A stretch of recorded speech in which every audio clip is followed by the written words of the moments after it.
right, so can you get it back so we can talk to him now? We do have some work to do. Thank you, though. This is the best I've felt for 4 days. And we just want you to be relaxed and everything to be smooth. What would be cool is if I could go into my coach class seat home this afternoon and bring this and put it on it. Would that be nice? Would that be cool? Flight attendant would be like, sorry. David, you're a very busy person. You've been on television recently. Talk about the shows, and you just finished a book on the iPhone? Indeed. So last spring, I hosted a four-hour Nova miniseries for PBS called Making Stuff. It was about materials science, which I've never heard of. Sounds like the dullest topic I've ever heard. But they got this incredible production company that made it funny, and I went hang gliding, I swam with sharks, all these, I shot an AK-47, and then we began filming. No, they tried to make it very entertaining, and it got these incredible ratings, the highest ratings Nova's had in 6 years for anything, and so all of a sudden I'm now doing a 2-hour special about the elements, the periodic table. That's on April 4th. That's really been fun to film, and then I'm hosting Nova Science Now, their spin-off series, and then we're going to do more Making Stuff shows, so I'm sort of like... So now you're like a TV star as well as just a print guy. And you're breathing the same air. So yeah, it's incredibly fun. And compare our chairs, David. Exactly. Andrea, you have any questions for David? This is as long as you're relaxing. Yeah, no high stress questions. Andrea, you've done some television yourself, I understand. I have. Not nearly as much as you. But have you fired an AK-47? I have not. As sharks? While hang gliding? Or cages or no. No, but I have walked the show floor all 37 miles. I have my little Fitbit on here to prove it. So yeah. One question I did have is, what have you seen that's really cool? That's an obvious question for CES. Well, if you read my column, sorry, David. No, I think the two coolest things were Casio has a watch, the GeForce watch, that uses a new flavor of Bluetooth that's just going to come out this year called Bluetooth 4.0 is the consumer name, but it's known in the industry as Bluetooth LE, or low energy. The problem with Bluetooth is it eats up your battery for your phone or whatever it is. This stuff uses much less power, so it syncs with your phone, which remains in your pocket, your purse, your briefcase, far away. When a phone call comes in, your watch vibrates. And the caller ID appears on the watch's LCD screen. So you see who's calling, know whether it's worth getting the thing or not. If you double tap the watch's face, it hangs up on the guy and sends him to voicemail. It also, if you get a text message or an email, watch vibrate shows you who it is. If you lose the phone in the couch cushion somewhere in your house, press a button on the watch, it makes the phone start chirping at the top of its lungs, even if it was on silence mode. If you leave your phone on the restaurant table or at a meeting and you start walking away, forgetting it, once you hit 30 feet out of range, your watch goes nuts, as if you left your phone. Does it look geeky? It looks like any other Casio LCD watch. So, if you have a heart attack and doing that I fall and I can't get up thing, you hold down a button on the watch, it makes your phone dial 911 wherever it is in the house. Wow. So very, very clever. Right now, the number of phones that the watch works with is 0. Which could be considered a drawback. But that's only because Bluetooth 4.0 is so new. That's the whole idea behind CES, right? You see what's coming down the pipe. So later this year, I expect we'll be seeing that. The other really cool thing is Escort, the radar detector company. They now have a module that plugs into your radar detector and talks to your iPhone or Android phone, which you prop up on the dashboard, and it communicates.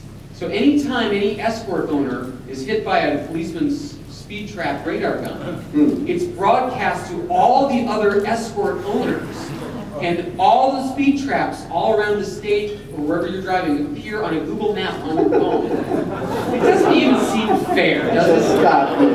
These all low-tech cops are sitting there with their guns, thinking they're high-tech. I haven't stopped anyone in 4 days! What the hell's going on here? David, don't work yourself up. Oh yeah, where's the button? Relax. You might need some of that herbal tea. So you wrote a column a while back about your son's iPad addiction. And I can relate to it because I think we all have that same addiction as we grew up, just in it all the time. And you got more people talking about kids and technology with that column than I think 25 years of my columns and other publishing. So that's great because it's bringing a lot of visibility to that. Talk about can you give us an update to that? Sure. So the column was about my son Jeff, who was 6 years old at the time. And when I talk about iPad addiction, I mean he wanted it every minute of downtime. He wanted it at dinner, he wanted it in the car, he wanted it waiting in the restaurant for food, and he wanted it before bed. And if you tried to take it away, you know, Jeff, it's bedtime, dude, I gotta take this away, he would literally get upset. He would get visibly upset. And to me, that's addiction. I mean, it was really disturbing. But the thing that makes it, you know, so the obvious answer is, well, dude, limit the time, or take it away, or teach him, whatever. Right. But it wasn't that simple. And the reason it's not that simple is because of what he likes to do on the iPad. He was not shooting aliens. He was not rotting his brain. He was not watching videos. He was doing Rush Hour, like Logic Game. He was on GarageBand composing freaking music. At 6 years old, he was doing those amazing apps from Smule where you learn to play the virtual violin. Yeah, which is amazing. Hold on, so I got to turn this slide. I mean, am I really going to say, no, son, you practiced your music way too much today? I mean, I'm not going to do that, you know? And so it was a really, the question wasn't, is my kid rotting his brain with electronics? The question was, how much is it wrong to spend so much time with the electronics when he's actually doing something that parents should be encouraging? Like my daughter is 12, she reads all the time on her iPhone. I mean, she's reading Kindle books and good books. So am I supposed to take it away just because she's using an electronic to do an activity that we should embrace? Parenting advice needed. Andrea. Well, I think it actually begs the question, why is there a divide anymore? Because these items exist, the devices exist, and they're part of our lives. So why is there the divide of real book, paper book, and electronic book? They're just books. Well, because to kids they are. Right, so that would be the argument, except that it's electronics. Aren't they inherently bad in excess? Playing, right? Yes, exactly. Go get fresh air and sunshine. What's that, you know? So, yeah, so that's the point. Is like I, as a parent, get nervous because he's not getting fresh air and sunshine. He's sitting in front of an electronic all day. But then the other side of me goes, but he's expanding his brain. So this is the update. So the update is, I still limited the time. It still made me uncomfortable to see him on that thing all the time. But the latest thing is, he comes up and he goes, Dad, he's 7 now. Can I borrow your iPhone? This kid is smart. Can I use your iPhone if I use it to write stories? Yeah, right. Oh, God. You're really not going to make it easy for me, are you? And so I said, you know what, Jeff? You're in first grade. You're learning to read and write. I'll tell you what. You can use my iPhone all you want, as long as you're writing. I mean, that seemed like a no-brainer, right? So can we evaluate that? Is this the right move, audience? Raise your hand. Did he do the right thing? I can tell a lot of people are still nervous. But it's a gadget! Right. He's writing. Now you haven't heard the whole story. So I give it to him in the car, and he's very quiet. My older 2 kids are 12 and 14, much older, so we're all talking about this and that, things that are going on in the world, and he's in the back seat, very, very quiet. And every now and then he'll go, Dad, how do you spell accept? Well, Jeff, how do you think it sounds? E-X, right? E-P-T, there's a C in there. Okay. And then, 5 minutes, Dad, how do you spell crocodile?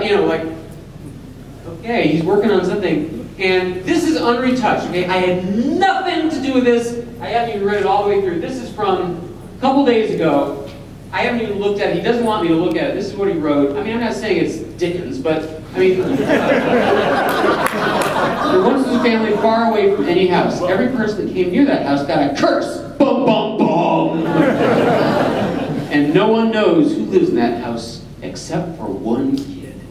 They say he's a spirit, and they also say he's a ghost. Everyone always bows when he's close. And by close, I mean a mile away. He's still mastering quotation marks. Nobody ever talked to him. Well, actually, he wouldn't talk back. Also, he talks like he talks. Also,